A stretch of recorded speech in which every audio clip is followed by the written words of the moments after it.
งั้นบอกมาเลยว่าเดี๋ยวคืนนี้จะค้นบ้านหลังนี้ถ้าจับได้ก็จะไม่ดำเนินคดี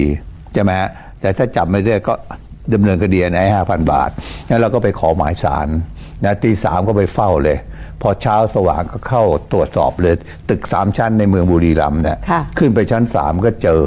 ลังนะใส่ไอ้แบงค์ร้อยกับแบงค์20ที่แม็กติดกันนะเป็นมัด100 ชุดพร้อมบัตรเบอร์456ก็เนวินชิดชอบทรงศักดิ์ทองศรีแล้วก็ประสิทธิ์ตั้งศรีเกียรติกุลใช่ไหมแล้วก็จับนี่ใช่ไหมให้คนถูกจับก็รับสารภาพแต่ตอนนั้นเราก็เห็นแต่แค่100กับ20 บาทมัดกันใช่ไหมแล้ว20 บาทก็มันก็ปั๊มตาหลวงพ่อคูณไว้แต่เรายังไม่รู้ว่าสาเหตุเพราะอะไรใช่ไหมจับเสร็จก็บันทึกการจับกุมรวบรวมหลักฐานส่งพนักงานแล้วก็เริ่มสอบสวนพอเริ่มสอบสวนเนี่ยถึงจะได้รู้ว่าไอ้แบงค์20เนี่ยนะความจริงเนี่ยเขาไม่ได้แจก120เขาแจก300แต่ถ้าให้300คนนี้เลือกไอ้คนนี้ไม่เลือกมันก็ฟาวใช่ไหมฮะเพราะฉะนั้นเพื่อให้แน่นอนว่าทุกคนเลือกก็เอาเลยเอาหลวงพ่อคูณไปด้วยเพราะคนอีสานกลัวนี่ถ้ามียันเยินมีนู่นมีนี่มีอะไรแล้วหลวงพ่อท่านดังใช่ไหมก็โอเครับไปนะใครได้พอได้ขนาดปุ๊บก็เอาไอ้แบงค์20เนี่ยที่มีหลวงพ่อคูณเนี่ยมาแลกเอาไป200ก็เท่ากับซื้อเสียง300 บาทนะถูกไหมนะเพราะฉะนั้นก็ไอ้นี่ก็มันชัดเจนเนี่ยนะก็ติดคุกไปนะ1 ปีใช่ไหมแต่ว่าในขณะเดียวกันอย่างที่พูดไว้เมื่อสักครู่เนี่ยนะครับแต่พอจับปุ๊บมันมีอิทธิพลเนี่ยก็ฟ้องกลับเลยนะว่าเราเนี่ยกันแกล้งไอ้เงินเนี่ยเขาจะไปซื้อที่ดินนะพอจับปุ๊บก็เลยไม่ได้ซื้อเลยถูกยึดใช่ไหมฟ้องศาลแต่มันฟ้องเท็จอย่างเงี้ยมันก็ไม่กล้ามาสืบใช่ไหมไม่กล้ามาสืบเราไปสัก2 ครั้งแล้วขออ้างป่วยเราก็ขอศาลเดินเผชิญสืบที่มันป่วยจริงไหมก็เลยถอนฟ้องพี่เลยฟ้องกลับใช่ไหมฟ้องกลับก็เลยโดนจำคุกอีกปีหนึ่งเป็น2 ปีไปอยู่ในคุกแต่ด้วยอิทธิพลแบบตอนนี้ที่เราเห็นนะเรือนจำเนี่ยนะมีเอาผู้หญิงต่างชาติเข้าไปเอามาข้างนอกพามาบำเรอกามข้างนอกเลยสมัยก่อนก็มันมีไม่ถึงขั้นนี้แต่ว่าเมื่อไอ้พวกนี้ไปอยู่ในเรือนจำแล้วนะมันก็ใช้เงินกับเรือนจำถูกไหมแล้วออกมาอยู่ข้างนอกนะดื่มเบียร์ก็ติดคุกไปอีกปีมา3 ปีใช่ไหมฮะค่ะท่านคะแสดงว่างานนี้เอาผิดไม่ถึงนักการเมืองเบอร์ที่โดนติดแม็กอยู่สิคะคือไอ้นี่มันก็ได้เฉพาะไอ้เจ้าของเงินใช่ไหมแต่ว่าในขณะนั้นที่พี่จับเนี่ยพี่ก็ไปสถานีรถไฟด้วยใช่ไหมก็จับเนวินจับทรงศักดิ์ประสิทธิ์นะกำลังแจกบัตรนะเบอร์456พร้อมเหรียญรุ่นที่ชอบเคยได้ยินไหมฮะพ่อเนวินเนี่ยคุณชัยนะ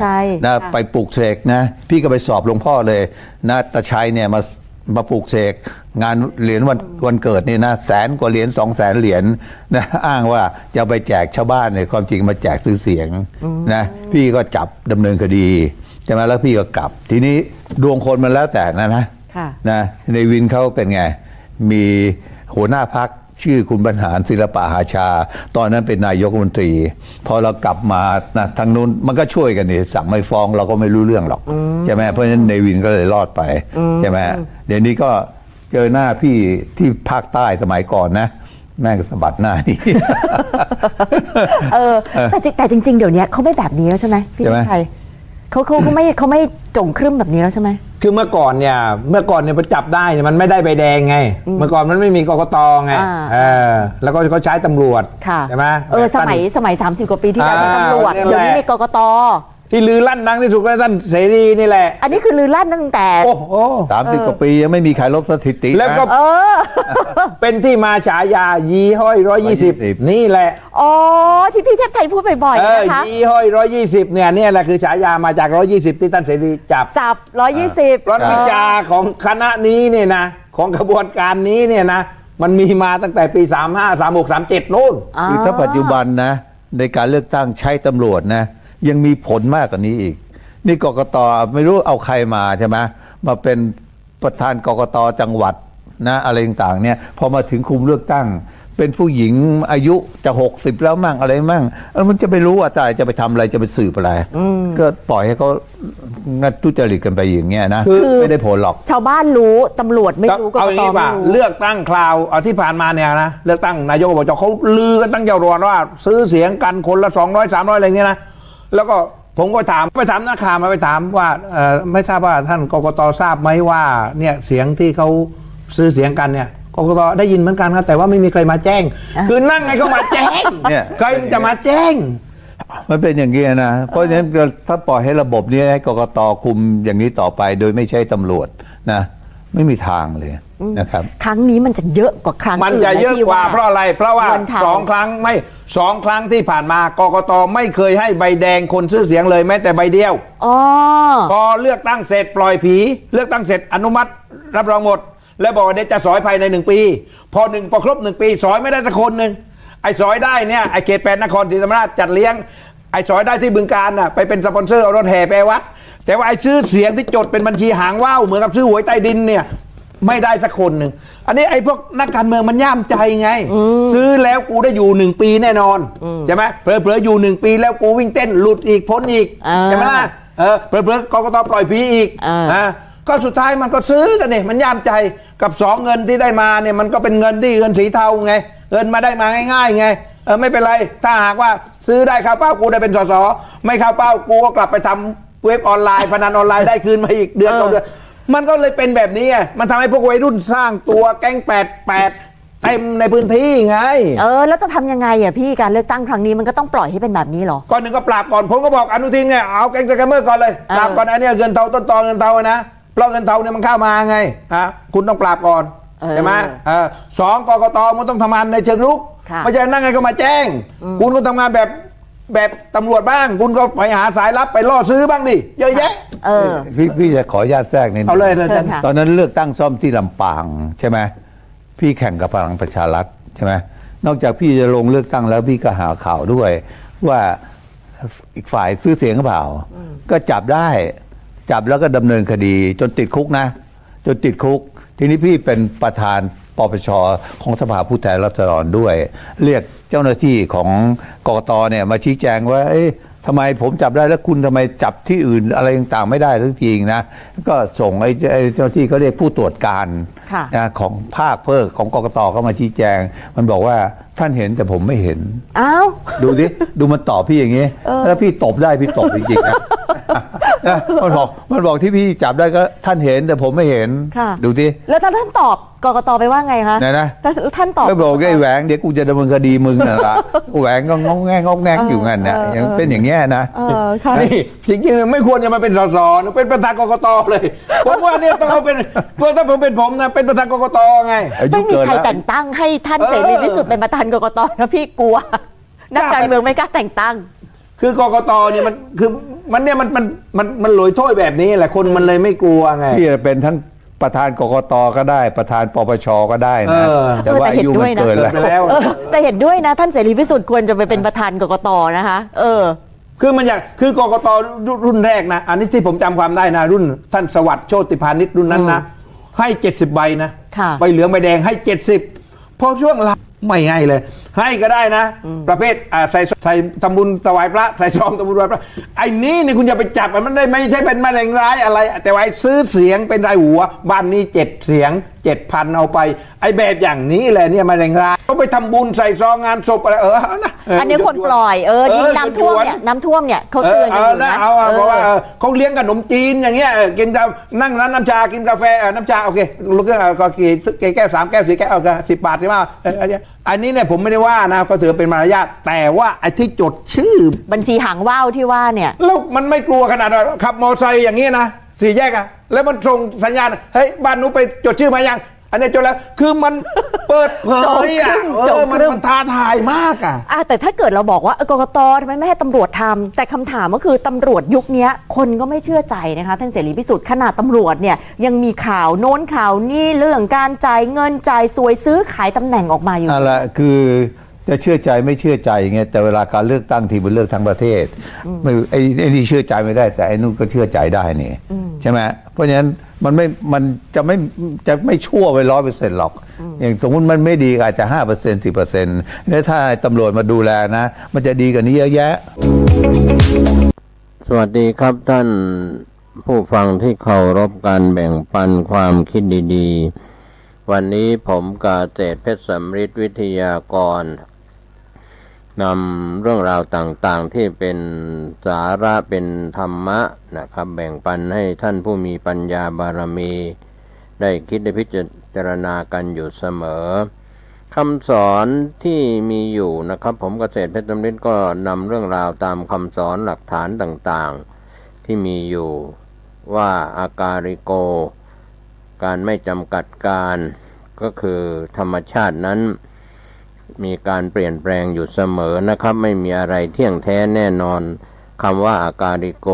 ไม่จำกัดการไม่เรียกว่าไม่มีเวลาที่เฉพาะเจาะจงก็ความจริงทั้งสองระดับแรกก็เรียกว่าอาการิโกอย่าไปกำหนดการเวลาเรื่องของการทำคุณงามความดีทำวันไหนเวลาไหน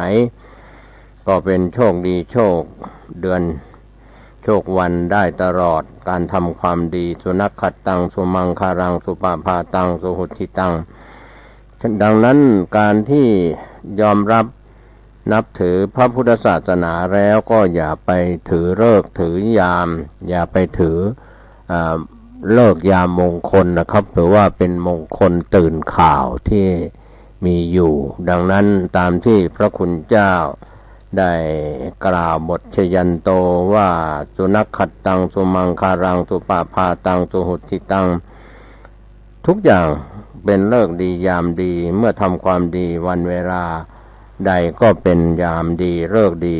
วันเดือนปีดีทั้งนั้นนะครับเราอย่าไปกำหนดกฎเกณฑ์เรื่องของวันเวลา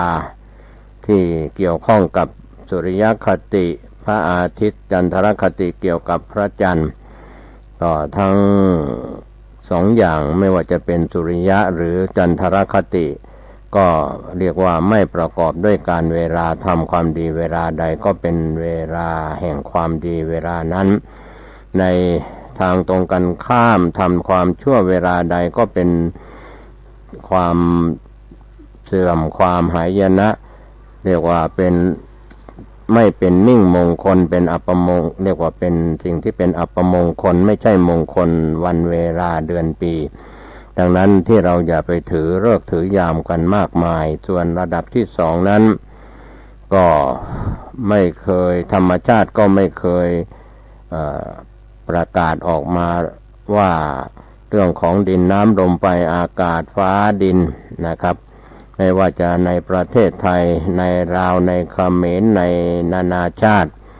เรามาเรียกกันเองเรามาบัญญัติกันเองว่าเป็นเมืองไทยเป็นเมืองสปป.ลาวเป็นเวียดนาม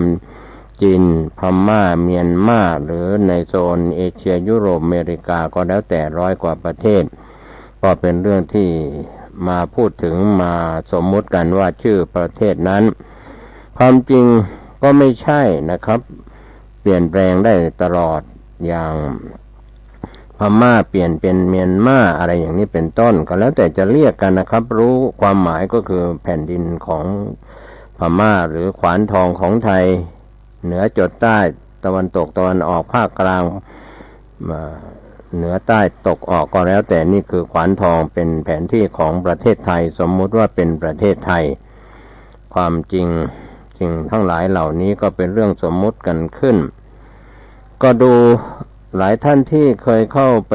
นั่งดูภาพยนตร์ในโรงหนังก็เมื่อหันไปดูข้างหลังก็เห็นที่มาของเรื่องราวบนจอกำลังชวนให้เราหัวเราะบ้างร้องไห้บ้างที่จอภาพยนตร์ก็เนื่องจากแสงที่ออกจากเครื่องฉายหนังฉายภาพยนตร์ก็เหมือนกับด้วยข้ออุปมาเหมือนชีวิตของคนเราในสังคมในโลก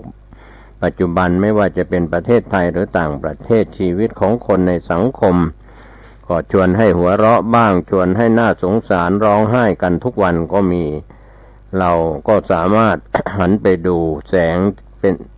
เป็นที่มาของการฉายภาพยนตร์เราก็จะได้ไม่หลงลืมว่าสิ่งเหล่านี้เป็นสิ่งที่สมมุติกันขึ้นหลอกลวงเป็นภาพยนตร์ก็เป็นเรื่องที่ฉายภาพผ่านจอภาพยนตร์ก็คือที่เราไปเข้าไปดูในโรงภาพยนตร์ไม่ว่าจะเป็นหนังไทยหนังเทศก็แล้วแต่ทีนี้วกกลับมาเรื่องของการนั่งสมาธิหรือว่าเดินจงกรมก็เป็นการฝึกสมาธิเป็นการบริหารสตินะครับท่านผู้ฟังก็ความจริงการฝึก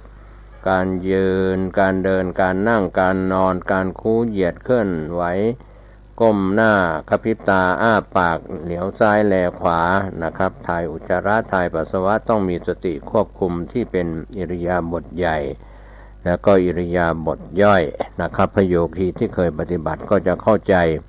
เพราะต้องมีสติชีวิตที่มีลมหายใจยืนเดินนั่งนอนจะเดินจงกรมจะนั่งสมาธิก็ล้วนแล้วแต่ต้องเจริญสติทั้งนั้นการขาดสติก็ทำให้เกิดการฟุ้งซ่านวิตกกังวลในยุคใดสมัยใดมีโรคภัยเหมือนโรคหาในสมัยก่อนที่มีคนล้มตายเจ็บป่วยเป็นจำนวนมากเหมือนในสมัยนี้ไม่ว่าจะเป็นโรคซาร์โรคไวรัสที่ระบาดอยู่นะครับไม่ว่าจะเป็นที่เราใช้ศัพท์ชื่อกันนะครับที่เป็นโรคไวรัสที่เกิดขึ้นในยุคก่อนเราก็ตื่นตัวกันเรื่องของโรคเอดส์บ้างโรคซาร์โรคหลายชนิดโรคหาอหิวาตกโรคหรือมาถึงยุคไวรัสโคโรนาหรือว่าที่เราใช้ศัพท์เปลี่ยนไปเปลี่ยนมาก็เป็นเรื่องสมมุติก็เป็นเชื้อโรคชนิดที่ทำให้คนติดเชื้อแล้วตายแล้วก็รักษาเยียวยาหายไปก็เป็นเรื่องที่ดีดังนั้นถ้าเราจะดูภาพยนตร์ที่เป็นเรื่องของชีวิตเราก็มีทั้งในภาพยนตร์ในตัวเรานั่นมีทั้งพระเอกนางเอกมีตัวโกงมีผู้ร้ายอยู่ในหญิงชายทั้งหลายเราก็เป็นทั้งผู้ดูด้วยแล้วก็เป็นทั้งพระเอกนางเอกผู้ร้ายก็ให้รู้เท่าทันว่าอะไรคือโลภโกรธหลงอะไรคือกิเลสอะไรคือฝ่ายพระอโลภะไม่โลภอโทสะไม่โกรธอโมหะคือไม่หลงมีปัญญาก็เรียกว่าเจริญสติอยู่ตลอดเวลาหลายคนก็อาจจะหมกมุ่นอยู่ในเรื่องของการทำการงานข้อปลีกย่อยที่เสียเวลาหรือเรื่องที่เสียเวลาที่ผู้ดำเนินรายการแบ่งปันความคิดดีๆกับท่านผู้ฟังอยู่เสมอว่าทุกคนนั้นได้เวลามา24ชั่วโมงเท่ากันกลางวัน12ชั่วโมงกลางคืน12ชั่วโมงแต่เราใช้เวลาล่วงเลยไปกับเรื่องไร้สาระไร้ประโยชน์ทำการงานหมกมุ่นไปในเรื่องใดทำให้เราเสียเวลาโดยใช่เหตุดังนั้นวันนี้ถ้าเรากลับมามองดูว่าการที่เราไปทำงานอะไรได้อะไรเสียอะไรก็เรียกว่าบางคนก็บอกว่าปล่อยวันเวลาล่วงเลยไปก็เรียกว่าปลีกย่อยรายละเอียดในภาพรวมต่างๆดังนั้นเวลาที่เราใช้ไปนั้นจะใช้ไปเพื่อความสุขก็ดีความสงบก็ดีการเจริญสมาธิภาวนาก็จะเป็นการสร้างอารมณ์ที่ดีให้กับร่างกายและจิตใจถ้าเรามามองดูเรื่องของตัวที่เป็นชีวิตของมนุษย์คนสัตว์เราที่มีชีวิตมีลมหายใจอยู่ก็ต้องถอยออกไปดูภาพรวมเหมือนว่ามีคนอื่นมองภาพเราการทำสมาธิการนั่งสมาธิการเดินจงกรมการสวดมนต์ไหว้พระก็ตามเราจะเห็นว่าถ้าเราทำได้ทุกวันการสัมผัสกับสิ่งที่ดีงามเหล่านี้เหมือนเราไปสัมผัสกับรสชาติของธรรมชาติดินน้ำลมไฟอากาศที่เป็นอากาศไม่มีเรื่องของปัญหาไฟป่าหมอกควันไม่มีปัญหาเรื่องของค่าฝุ่นละอองที่ละเอียดเป็นพิษเป็นภัย ถ้าเราไปได้โอโซนที่สะอาดครับก็เราก็จะทำให้เราได้อากาศที่สบายหายใจเข้าไปแล้วไม่ใช่อย่างในอดีตหรือในปัจจุบันที่มีปัญหาเรื่องของการหายใจการติดเชื้ออะไรก็มีผ้าเรียกว่าปิดเรียกว่าหน้ากากปิดปากปิดจมูกกันล้างมือล้างเท้าล้างสิ่งที่เรียกว่าให้สะอาดมีเชื้อติดสื่อของการใช้เรียกว่ากินของร้อนช้อนกลางอะไรอย่างนี้เป็นต้นเรื่องด้านสุขอนามัยของคนที่อยู่ร่วมกันในสถาบันครอบครัวก็ดีในการอยู่ร่วมกันในการบริโภคอาหารร่วมกันกินนอนอยู่ในสังคมเดียวกันนะครับอาจจะมีการติดเชื้อโรคได้ง่ายก็เรียกว่าสุขอนามัยที่ดีก็จะทำให้เรามีสุขภาพร่างกายดีแล้วสุขภาพจิตใจเราก็ไม่ต้องวิตกกังวลในปัญหาต่างๆวันนี้เราอาจจะมองไม่เห็นคุณค่าของการฝึกสมาธิการนั่งสมาธิการไหว้พระสวดมนต์สำหรับพี่น้องชาวพุทธหรือการไปพักผ่อนหย่อนใจของพี่น้องศาสนิกในศาสนาอื่นๆที่มีเวลาว่างมีวันหยุดสุดสัปดาห์ที่แน่นอนเป็นวันเสาร์วันอาทิตย์ก็พักผ่อนอารมณ์ไม่รับอารมณ์ภายนอกแต่ว่าในโลกยุคใหม่ยุคก้มหน้ายุคมือถือยุคอินเทอร์เน็ตยุคโซเชียลมีเดียทั้งหลายที่ทันสมัยในปัจจุบันนั้นก็เวลาหลับนอนพักผ่อนก็ไม่ได้หลับนอนพักผ่อนก็มีการรับสื่อสารกันตลอดนะครับทั้งกลางวันก็รับกลางคืนก็รับเรียกว่าไม่ปิดเลยนะครับเรื่องของโลกออนไลน์บางคนก็คลุ้มคลั่งติดเกมติดออนไลน์กันมากไปทั้งเด็กทั้งผู้ใหญ่ทั้งหญิงและชายทั้งเรียกว่าเป็นโลกก้มหน้ากันจริงๆดังนั้นถ้าเรามองเข้าไปเรื่องของการพักผ่อนปล่อยวาง